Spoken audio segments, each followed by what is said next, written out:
Hello there, Ringside crew. Hey dudes at Ringside crew, this is Davian. Hey, it's Jenny Santana. This is Alfie. This is the Savage Juggernaut, Tamaku. Inside Ring! This is Thomas D. Bruff. This is Billy Starks. Mr. Chad Epic. Megan Mason. Hey everybody, Scotland's own Brody Adler. The headliner in charge, Marco Mania. This is your girl Charisma. Papa Dink, Brendan Dinker. This is According to Woods. Savannah Summers. I'm Shorty. Tasman inside. You are watching The internationally known Dudes at Ringside podcast, hosted by Metal Geek and Joe the Panther Jr.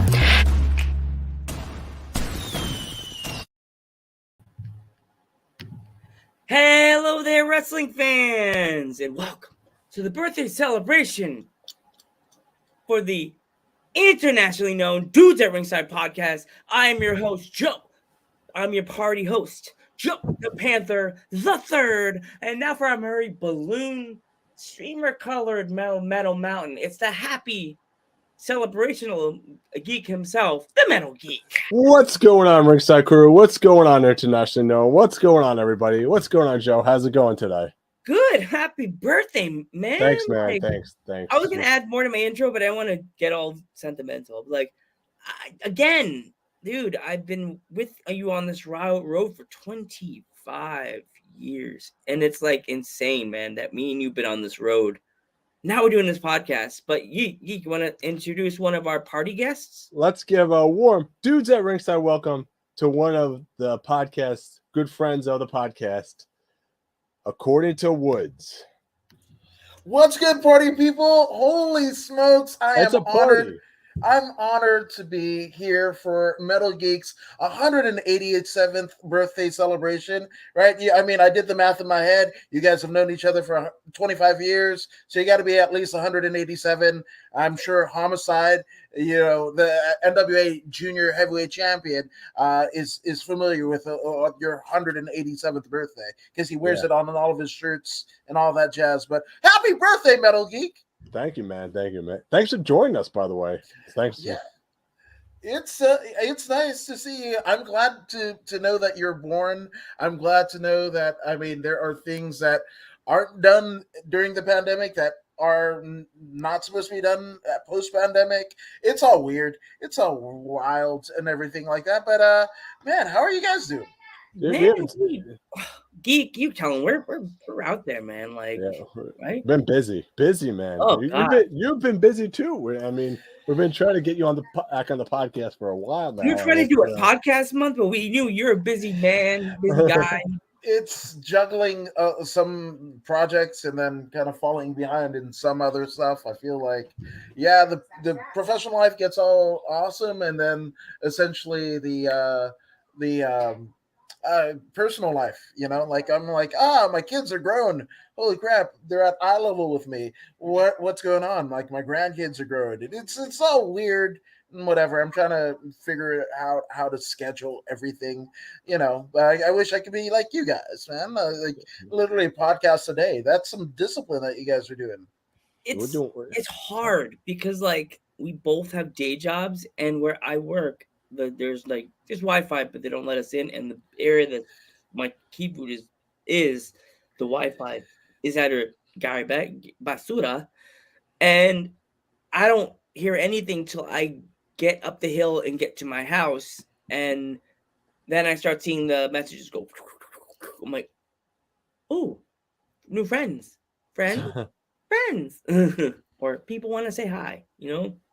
Yeah, absolutely. No, and it's you know, that's I guess the double-edged sword, right? Because this is why you got into it, right? I would assume, you know, you guys obviously have loved wrestling for a good portion of your lives, right? But then figuring out, hey, maybe I don't want to be a wrestler. Maybe I don't want to be a manager. Where do I fit in? Where can I translate my love for this great sport, you know, under the squared circle? And how do I figure out a way to contribute in a way that isn't the traditional, not the referee, not the commentator, not the whatever. And that's a very similar journey that I took. Like, I was like, I got all this wrestling in my brain and everything like that, and I want to talk to people and compare notes and see if they know as much as me or I know as much as them, or just get their backstories beyond what you see. Because there have been people that I know that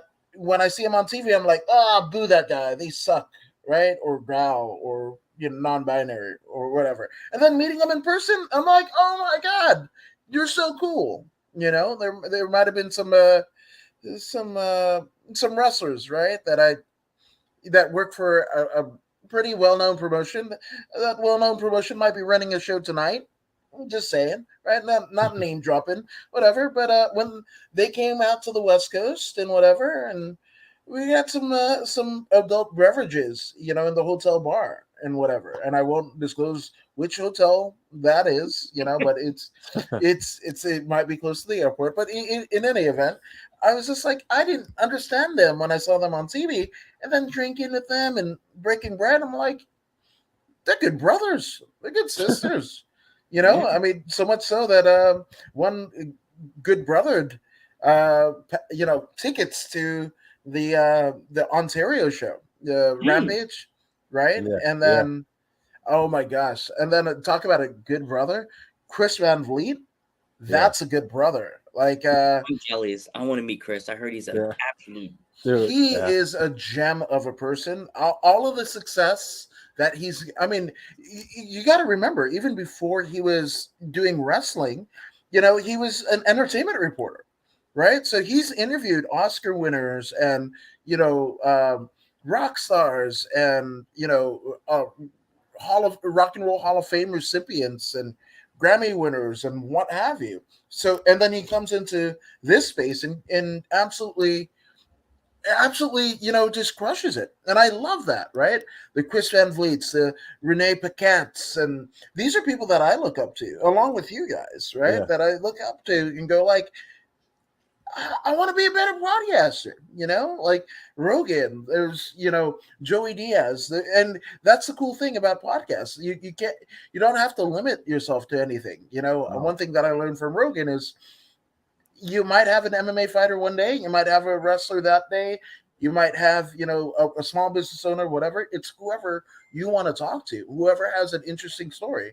And that's during the course of my 550 episodes in 22 months. That's like 2,300 hours of podcast content, right? I was just like, I just want to know people's stories, especially this crazy pandemic that we were going through at the time. I was just like, first off, I want to see if they're okay. Second off, like, what's their story? Because I know them, but I don't really know them. Mm-hmm. Got you. But yeah. So if you want to talk about your experience at AEW, you got to witness one of the best promos from MJF ever live, and seeing that live. Yes. Oh my gosh. So that was amazing. And it was already amazing to be at my hometown arena. I grew up in Inglewood, California. It's Inglewood, not LA. And boo the Young Bucks, because you guys grew up in Rancho Cucamonga. You know the difference. It's not LA. It's Inglewood. It's just outside of LA. Like 3 miles from LAX. But in any event, it wasn't until I got a message from you, Geek, that there was parts of the MJF promo that got cut out. We heard everything live, and we were just like, what the heck? Well, the first part of it was the fact that the first part of it was they said that MJF was going to appear via satellite, and that was the promo that they were running, because they did, I think, 1 or 2 dark matches, AEW dark matches, and they kept on flashing the graphic like MJF via studio, via satellite or whatever, right? So when and even going into commercial, that's what they showed in the arena, MJF via satellite. And then like 90 seconds later, his music hits and he comes out, and we're just like, what the heck?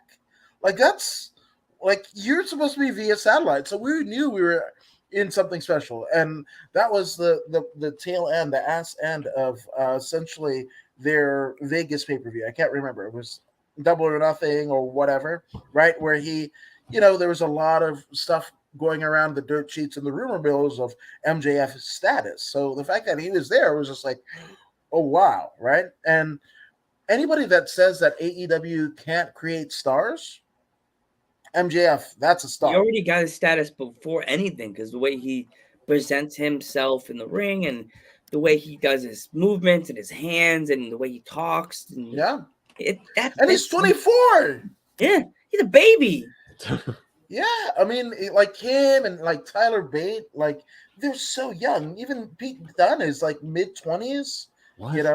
Yeah, like mid-20s, maybe 27 at max. But they're 15-year veterans. I'm just like, it just boggles my mind. But yeah, so MJF, who he cuts his promo, and it was just wild to me because I don't know if you guys got it, viewing it on TV, on TNT, but essentially what happened was the first match was a 6-man tag. It was like FTR and Punk versus, man, I can't even remember. Might have been Jericho and whatever, but I can't even remember because like anything that happened pre-MJF is just out of sight, out of mind because that was just it.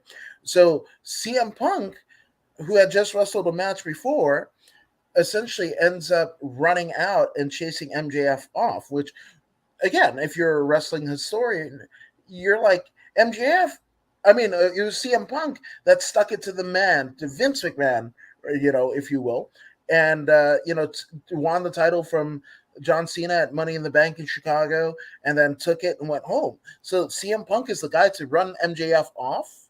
Like that, just storyline. It was booking, just a booking faux pas. But then again, maybe that makes you believe, like if CM Punk is running out, after MJF, maybe this isn't a work. Maybe this is a shoot. But and we haven't seen MJF since. Think about all the what is it? Injuries leading up to Forbidden Door. No MJF. Right? Think about, Punk breaking his foot, which I think there was a point where Punk came out and did a promo, right? And he jumped into the crowd, right? At the Forum. I think that's when he broke his foot, because if you look at the footage, the foot that is essentially injured and broken, it hit the guardrail as he leapt from the stage into the crowd. So, and then it couldn't have been any better because he had missed a buckshot lariat, and kind of crumpled the night before at the pay-per-view, and then in the tag match also did the same thing, landed on it pretty hard, because the very next night in Ontario, that's when he cuts that promo, and Ontario, California, it's a stone's throw away from the Young Bucks' home of Rancho Cucamonga, but it's not a huge market. It's like Albany, New York, right? So outside of, the LA region that, most people don't count it as LA. And the fact that, the world champion and it's CM Punk comes to what many would regard as a C town, maybe even a D town, you knew something was up. So, 2 back-to-back promos, right? 2 back-to-back promos, the MJF promo and then the pseudo CM Punk, not retirement, but it could have been a relinquishment of the AEW world title. Again, like, to be a part of wrestling history, not once, but twice in literally 48 hours, I can't even believe it. Do you think the whole MJF thing is a work? Because I still think it's a work to my knowledge. I still think he's going to challenge for the title at All Out. Well, if that were the case, right, wouldn't it behoove MJF to walk into the interim title, right? Because they need, Punk is injured, and Punk is the one who ran him off in his last time on TV. Well, why didn't he insert himself in, the interim title picture and then go off and fight Tanahashi, go off and fight, what is it? actually Punk when he returns, right? Like, Yeah. and rebuild their feud. Honestly, I don't know if it's a work or a shoot. And then again, I don't want to know. What do you think, Joe? Do you think the MJF thing is a work or a shoot? I think I told Geek when I first saw it, I kind of feel like a little work. Like I feel work, Mexican work, just work. It feels like such a work. Like here's your broom, here's your dustpan, and go to work. Like here's a microphone, MJF. Just think of stuff that makes you really mad. Like if your mom made you mad as a teenager, what did she say to you? And get in the ring, just get really mad about nothing. Like that kind of thing. I don't know. So I mean, a very interesting theory got posed to me when before the LA shows, before the the pay-per-view, right? Where MJF, it could have been a shoot. The whole Twitter interactions and everything like that could have been a complete and utter shoot. And then to get, and the fact that MJF the day of the pay-per-view supposedly flew out and then flew back in, right? Or the day before the pay-per-view, had a ticket to Long Island and then, came back and did the favors, did the favors to Wardlow, right? That could have all been a shoot up until Tony gets him back and come to the arena to do the job, right? So it's a work that it's a shoot that turned itself into a work. So right? so it's basically both, is what you're saying. It's they're trying to turn it into a story. Like the whole, MJF going on Ariel Helwani's podcast and whatever. I think he did piss off a lot of people. The locker room heat that he has, I think that is also legitimate, right? Because if you notice, nobody in AEW's locker room, and you're not just active wrestlers and personnel. You think about like the personnel. Think about the Jerry Lynn's, the Arn Andersons, the William Regals, like whatever, Tully Blanchard. Everybody's mom on this, right? Yeah. So maybe he really does have heat backstage, but even the fact that to get him to appear in the pay-per-view, maybe there's a grease palms that happened with Tony Khan to MJF, and it was like, to make that happen and for him to appear again in LA, I don't know, man. Like but I almost don't want to know. It's funny. Maybe it's a bit of like Eric Bischoff, right? Because we've been, doing podcasts with him after 83 weeks on YouTube. So Joe gets so jealous every time you say that. I'm like, I don't even better than ever. I mean, he's awesome. He's awesome. And he's how many times I would play his theme song when I was in college after class. I walk in my bedroom and I'm like, I'm back. And like Joe, my friend's like, turn off the damn song, Joe. But I'm back. I'm better than ever. There you go. Your opinion don't matter. Shut up, Joe. I would mouth his song. Like I would go to my friend's house, like, I'm back. And better than ever. Yeah. Because your opinion don't matter. There you go. Out of the house, Randy. You're fired. Dun. Yeah, man. But again, that's I'm super fortunate, thanks to Steve Kaufman, Christy Olsen, and George Hermosa for letting me sit in. That has become a permanent deal. We're shooting tomorrow at 5 p.m. Pacific Standard Time, 8 p.m. Eastern. So get your questions answered by the WWE Hall of Famer himself.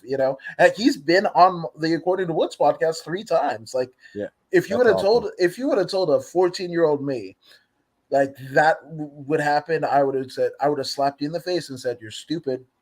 Go somewhere."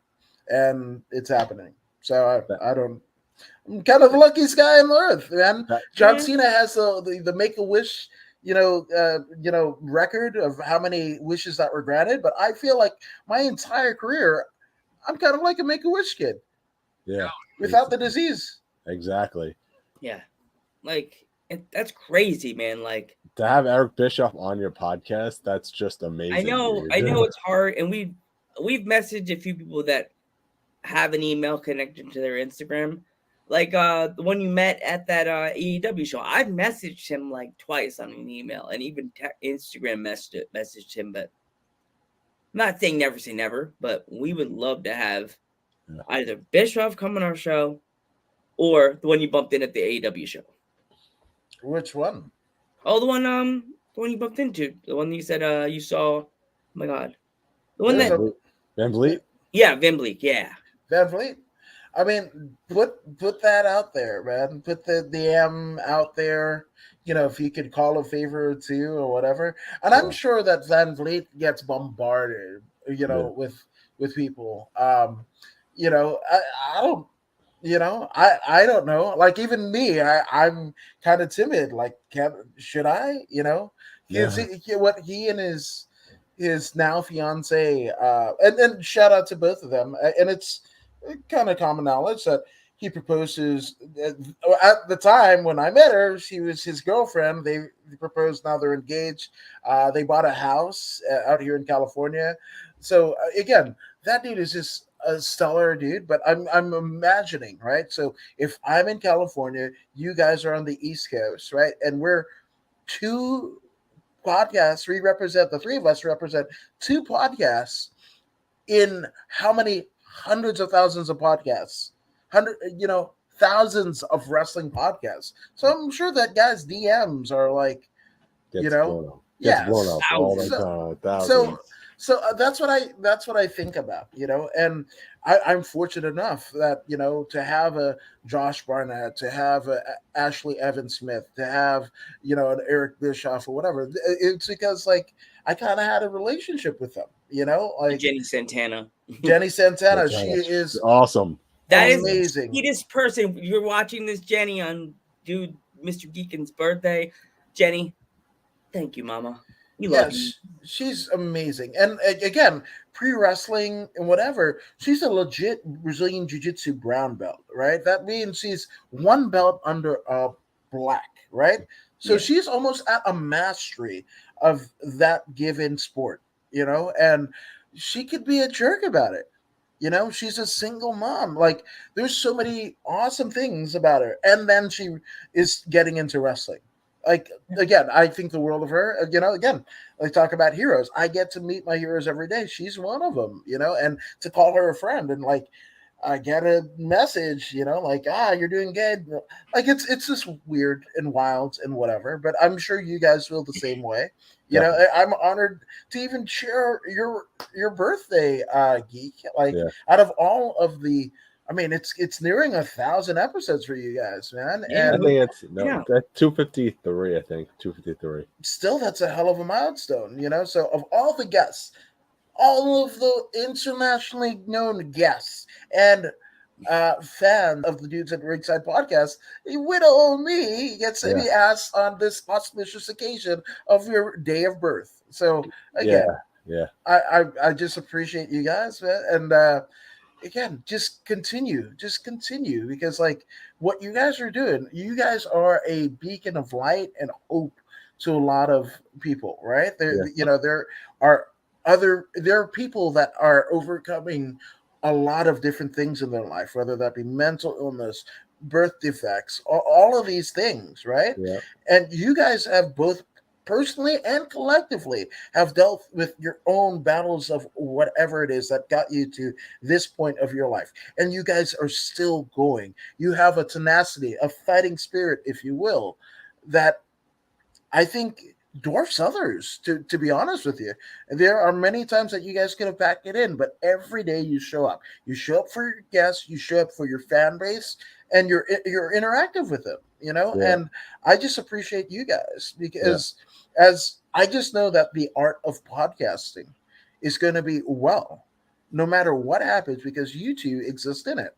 Yeah, because also we not only that, we want to help others, like others get into the podcast game. So me and Joe are willing to help others because we're just good guys like that, you know. People ask me, like, I'm at work in Keep Food, and to Bill asking me, so how do you get in contact with your guests? I'm like, through Instagram, or Geek gets through the Twitter, or anywhere else on Facebook. Because the referee we had a few weeks ago from Scotland, She found what's that? Edith found me through Twitter. She found me and started following me, so she started talking to me like Geek talks to you all the time. Yeah. She started talking. She started talking to both of us. The day of the show, she starts saying something on Facebook, and she adds me on Facebook. I see her outfit she's wearing in a picture. I'm like, Edith, did we become best friends? And she's like, we're already best friends because of the podcast. And then I sent her a picture of me in my flight suit, and she's like, oh my God, you're a Ghostbusters fan. And our whole episode, I wore my Ghostbusters, if someone asks you if you're a god, you say yes t-shirt. And she had her, what was it, Halloween Horror Night Ghostbusters t-shirt. So we were nerding out, and Geek's sitting there like, wow. Yeah, Edith is awesome. Woods. You should try to have you had. Oh my Yes. God. I've shout out to Renegade Wrestling. I've seen and might be commentating some of Edith's work at Renegade Wrestling Rebel, as well as No Backup Required. So just saying that might be coming on at the Renegade Wrestling Dojo, a YouTube channel, which you could go ahead and subscribe. They're an amazing Scottish-based wrestling promotion that caters to fans of all walks of life. Some of the most amazing athletes that you could see. And oh my gosh, the Strother, did Edith tell you about the Strother sisters? Yeah, she did. No. I think Jade told us about it. Jade talked to us about it. They are vicious. Oh my gosh. We're having Creepy Wrestler Month in October, and she's like, they'd be perfect for them. For that. They scare me. I saw them wrestle, and then they looked at the camera and they said whatever, and I had already pissed down my leg. That's how scary that they are. You gave me your keys, you gave me your wallet, and I don't want it. And again, it's on a stream, so technically they're not by me at all. They're a literal half a world away, and it made me pee myself. I'm just saying. Yeah. Geek. Oh no. October. Oh no. You also started about me and Joe starting something. I don't know. I think we might have talked about this. Me and Joe are both people with disabilities, so. Yeah, and again, what you guys are doing, you guys are a beacon of light, because I'm sure there were times where you didn't feel comfortable in your own skin because you're learning how to navigate life in itself is tough, really tough. Then you add that other asterisk of having a disability, right? And figuring out a way to handle life that is already difficult, but now you have, I wouldn't say a handicap, but definitely there might be things that kind of single you out, right? Challenge. Absolutely. That's the word you're using. Yeah, absolutely. And the fact that you have overcome it, you're even to speak. How many able-bodied people won't want to, like, you tell them, like, hey, you want to go on YouTube and start a podcast? So, like, the idea sounds great, and like, do I have to be on camera? And then it's just like, yeah.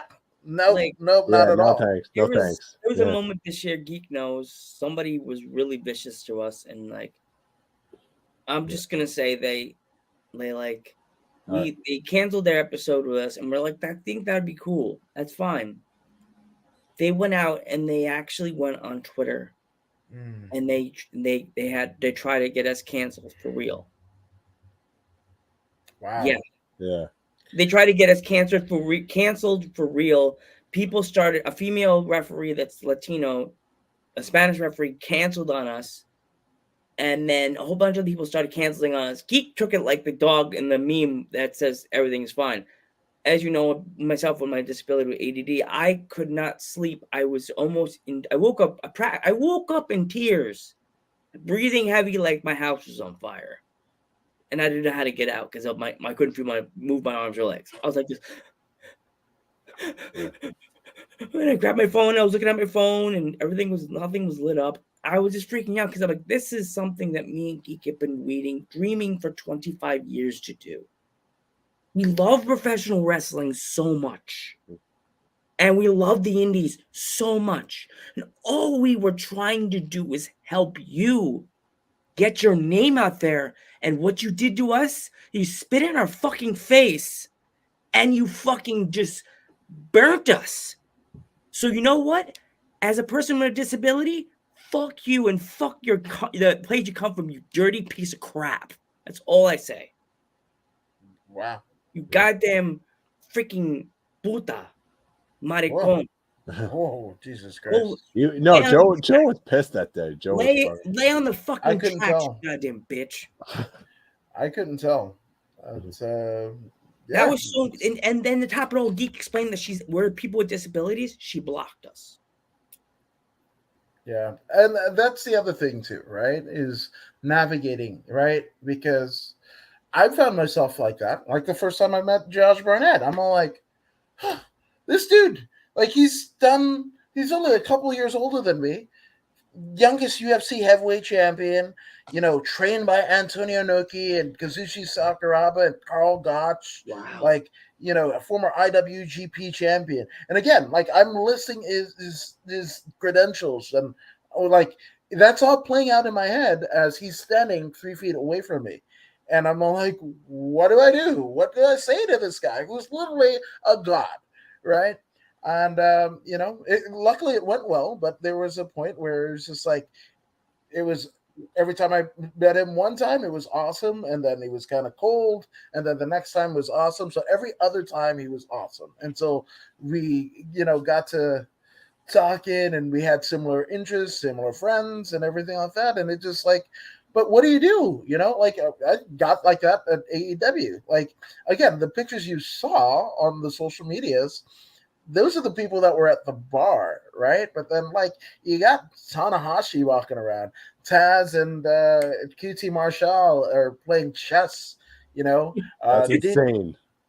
Chris Kloss from XPW is hanging out in the lobby. You got, Athena is just hanging out. Like, and that's just this, like at the arena, I got to shake hands with Chris Jericho and Tony Khan and William Regal and whatever. Awesome. They probably thought I was a dope. Cool. This noob trying to shake my hand. Like, who is that clown? Does he know how fireballs come out of my hands? I'm a wizard. I'm a wizard. Yeah, but but it's all of those things and having to figure out a way to navigate through life, right? And one thing that I realize is like I want to be friends with everyone. That's just in my nature. Like my mom is from Fiji and my dad is from the Midwest. Two like cultures of nice people, right? Hospitable people, right? So it's in my nature to want to be great with everyone, right? And like let's be friends. Just be friends, right? But not everybody's going to want to be friends with you.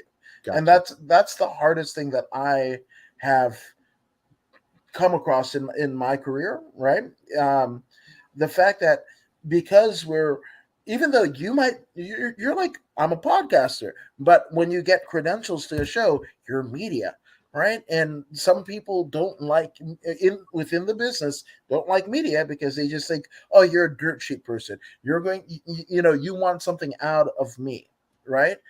And how could you really like, no, if we never take a picture, if we never whatever, let me buy you a beer. Let me, like whatever. And wouldn't you know who won the pony? Like I ended up, not that I ended up, but like I might have, purchased a drink for somebody, right? And I got like 20 minutes of Brody Lee stories. Oh, wow. Dude, and I'm just I'd be like, dude. But that's it, and I might have been sitting with his cohorts, in the Dark Order, so like, yeah, exactly. And that was just, like, that was the best, like, $12 I ever spent on a cocktail, like a, like a Cutwater soda and whatever. So you just never know. But the best thing that you can do is put yourself out there. And that's what you Joe have done, is put yourself out there. It gets clunky at times, right? Managing different personalities, a 2-person podcast. Go back to the Gym Crashers on YouTube and Facebook. And I was on a podcast. I was one of 3 hosts, right? Wow. So it's hard, and with one guest, it's hard to manage that whole dynamic, And so I know what it is, And again, you guys show up, you guys do the work. I am so proud of everything that you've achieved, and I can't wait to see you at the echelon that you guys want to be at. And I'm going to be there cheering you on. That's it, So again, I think, Joe, did you already have a birthday? My birthday was April 29th. I kind of wanted to do a stream that day, but like, I didn't know if my parents are going to bring me out somewhere.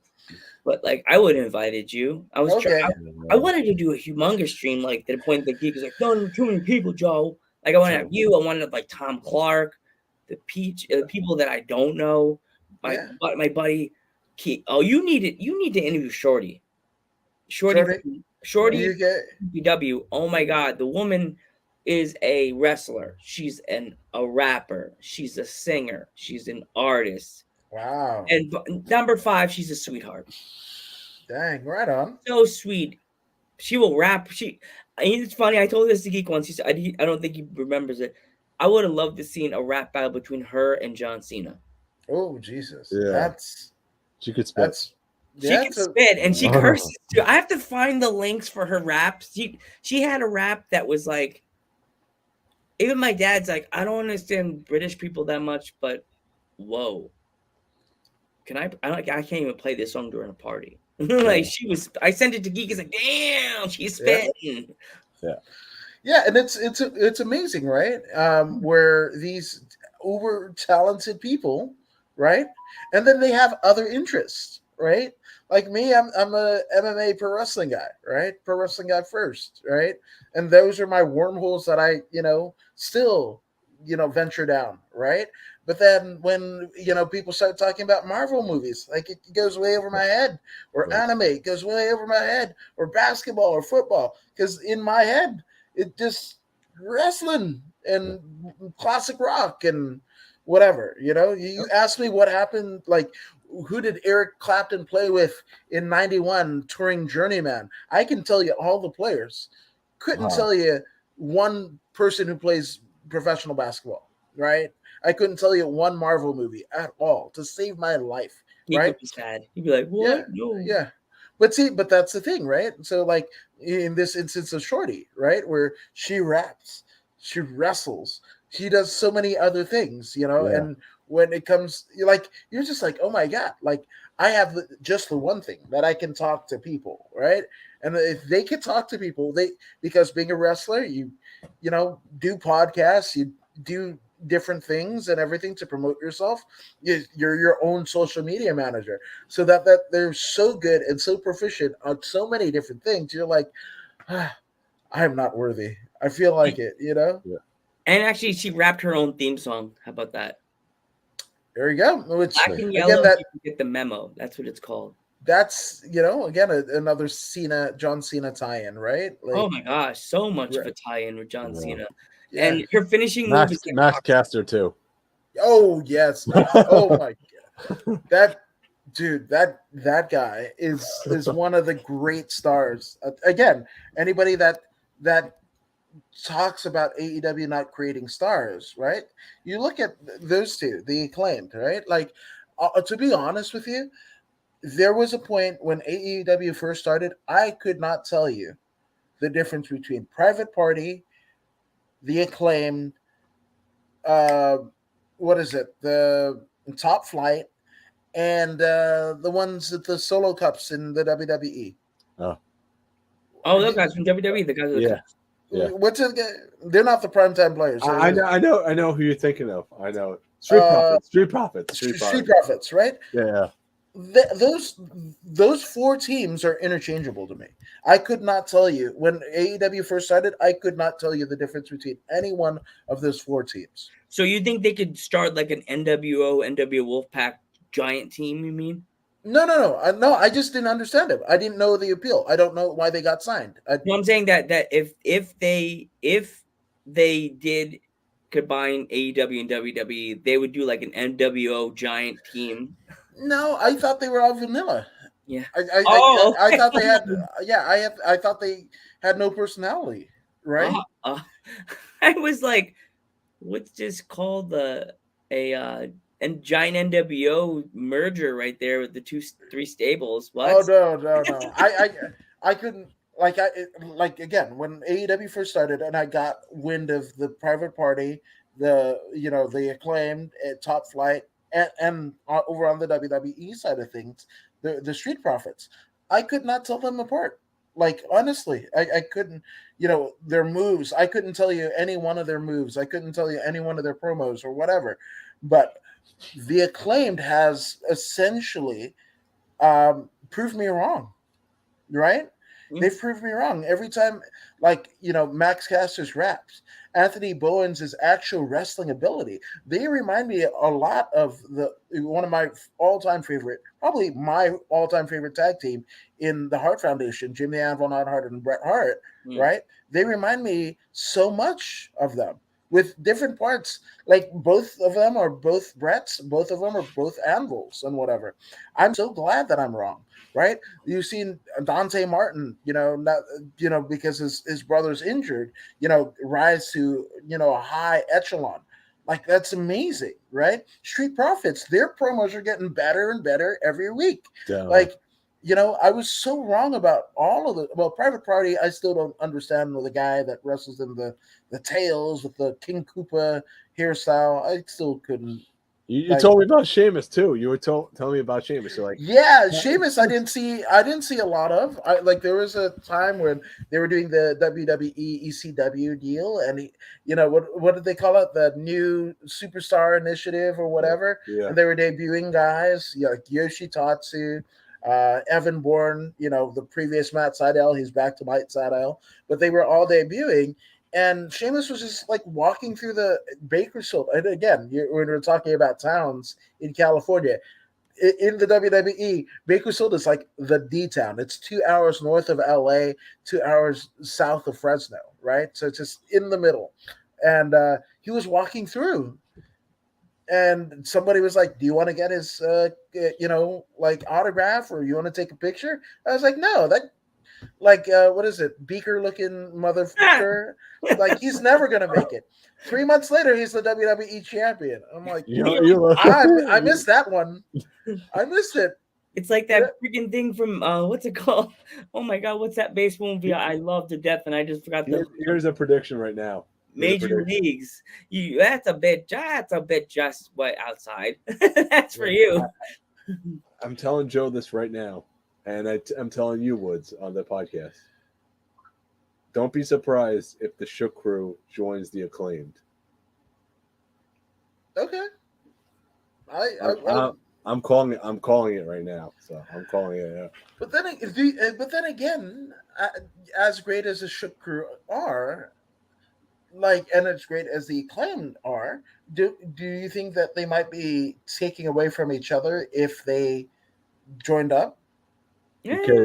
Because they're kind of tag team partners in Creative Pro, so right. So so for me, right, there's the Hart Foundation, and let's just say LAX, right, and very similar dynamic, right? You got the power guys and Hernandez and Jim the Anvil Neidhart, respectively, right? And you got the more technical guys, right?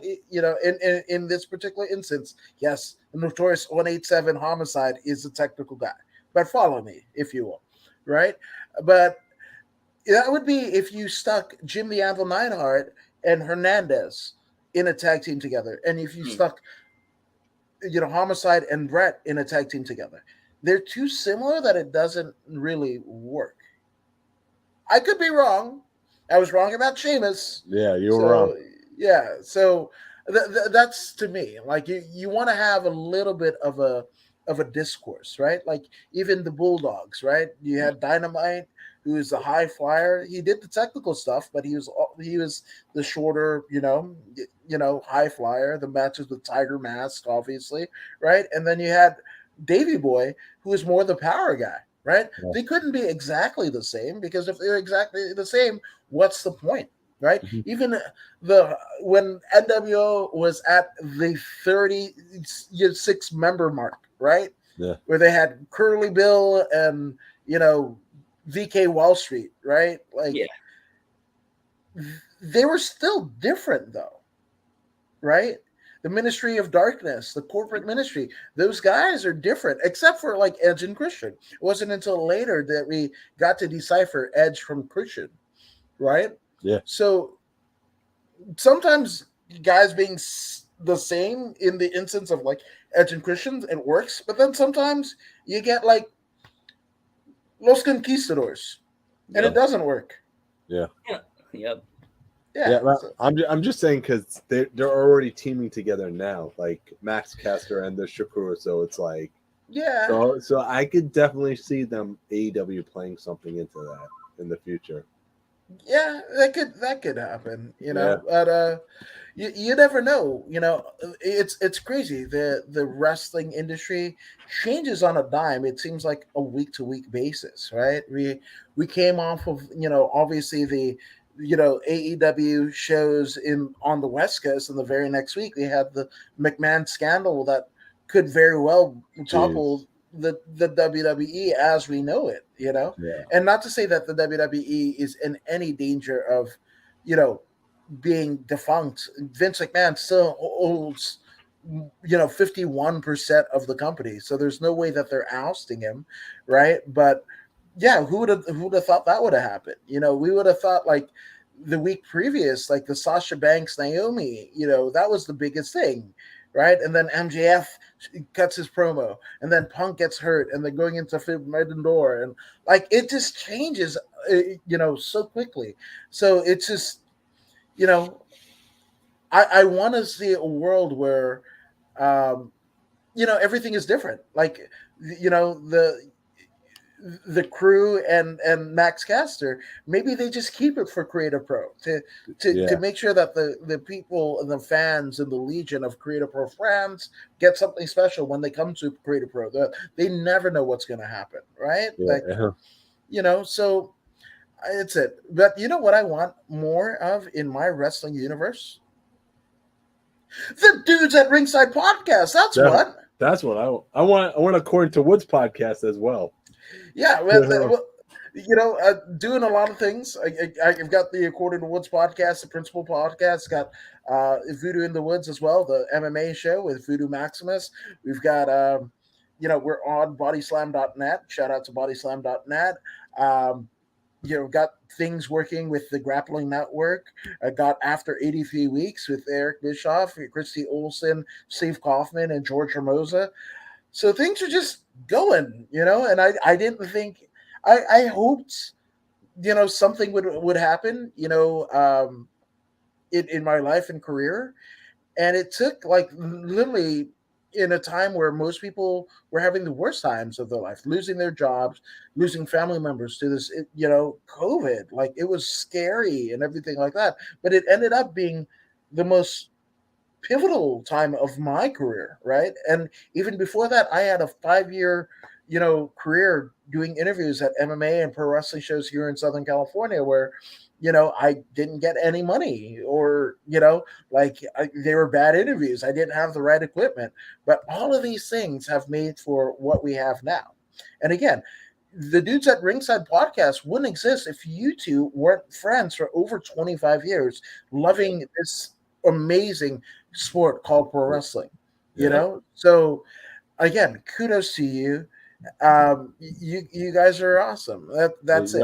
You're awesome. I love you guys, man. You guys are you guys are great guys. Sans the promo, that fiery promo that Joe lit into that one referee. Let's not get him started, folks. But no, not the ref. No, it wasn't the ref. It was somebody else. We're all fair. I'll tell you who it was. Yeah. But again, you guys are doing incredible work.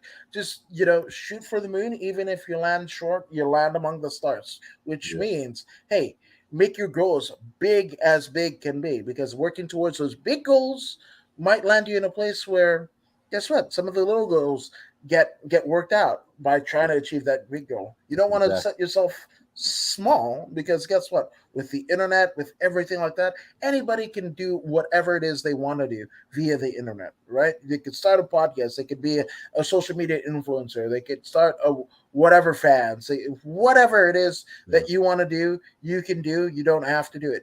But with that being said, this is a way to differentiate yourself from the rest of the pack. How many wrestling podcasts are there? Thousands, for sure. Definitely. And I'm going to guarantee you 30% of them, if not 50% of them, started during the pandemic, right? Yeah, Where, definitely. but what do you guys do that separates yourself from the pack? Which, again, that 25-year history. No co-host is going to have that with any one of their co-hosts, right? The ardent love of pro wrestling. Yes, of course, you guys want to grow and whatever, but again, you do it for the love of the game. Right? I love the indies. Like the indies is like the farm. That are like in baseball terms, we like talking to the homegrown heroes that everybody knows in the gyms and the small arenas that they know every day, and they're like, wow, someone should help this guy or this girl or that person get known. And that's what we're doing. We like, before we were like, okay, the local wrestlers are cool. That's cool. We love the locals, the Long Island boy, Long Island girl, them. But now, me and Geek have set our satellite to people in different countries, like the Scotlands, the Finlands, Australia, the Portugals. What was that? Australia's. The big names like Savannah Summers, Izzy Shaw, Shorty, Alfie, like Geek, Jackson Arrow. Oh my gosh, just so many names. You need to get interview Jackson Arrow. He is a nice guy, super awesome, owner of Outcast Pro Wrestling. Shout out to Outcast Pro Wrestling. Let's check out their YouTube channel, check out their Twitch. They are the boss. They're a great promotion that's in the middle island of London, England. It's called Isle of Wight. Isle of Wight. Yeah, they have a big concert. There, the summer concerts where they have like, you look up the Isle of Wight festival. Like it's a 40-year-old, a concert festival that has had like the Stones, Eric Clapton, Dua Lipa, like everybody from every genre of the last 40 years, Jay-Z, Kanye, they've all played the Isle of Wight festival. So shout out to look up the Isle of Wight festival, and I think they might be going. Like I think Glastonbury, the three big festivals are Glastonbury, which just happened this past week, right, in Scotland. And then the Isle of Wight, and then Hyde Park, which is Eric Clapton's deal that he does in Hyde Park, London.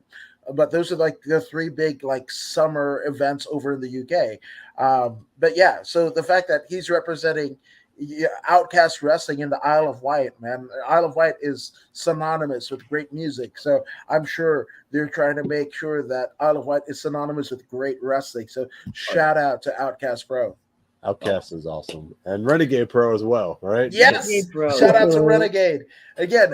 Check out the first show. No backup required. You might see this guy or hear this guy's commentary, one-man commentary. Shout out to Dre Sauce because he did it for so many years. It's a hard job, whatever. But they've got upcoming shows called Jesus Christ. They've got upcoming shows. Two upcoming shows.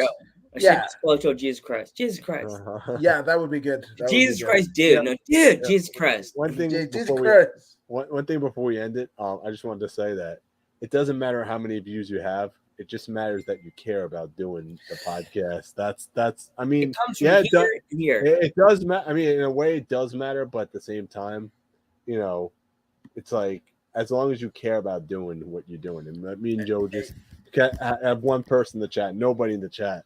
we'll still do this podcast with zero audience. Exactly, and that's the spirit. So again, shout out to you guys. Happy birthday, Metal Geek. Happy belated birthday, even though it's 4 months past, to Joe Panther Jr. Or the third. Go get it right or pay the price. Yes. But again, Wash dudes the at dishes ringside- in my casa. dun, dun, dun. Make you But- work, baby, work. There we go. Dudes at Ringside Podcast, you guys are amazing. Thank you. Happy birthday, Geek. You guys are awesome. Gordon Woods, I'm out. And we'll catch you next.